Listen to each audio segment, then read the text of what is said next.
আসসালামু আলাইকুম। আমি ইকবাল হোসেন আনিস।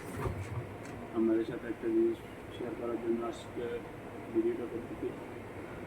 এটা হচ্ছে এই ব্রাদার ডিডিএর 7000 মডেলের একটি বুট।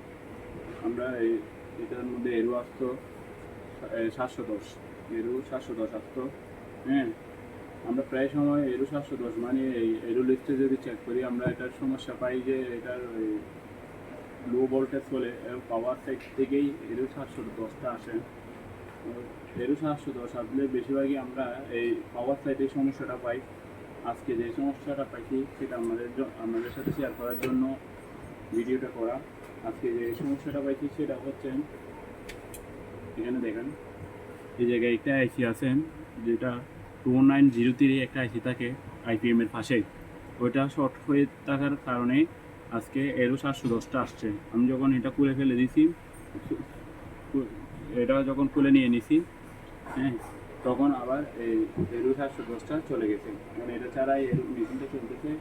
হ্যাঁ, প্রায় সময় তো পাওয়ার সাইড থেকেই লো ভোল্টেজ চলে এরো 710 আছে। আজকে এই আইসিটা খুলে দেওয়ার পরে এরো 710টা চলে গেছে, রিমুভ হয়ে গেছে।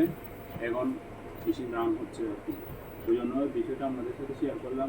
ভিডিওটা যদি ভালো লেগে থাকে শেয়ার করবেন, আর আমার পেজটা সবাই লাইক দিবেন, ফলো করবেন।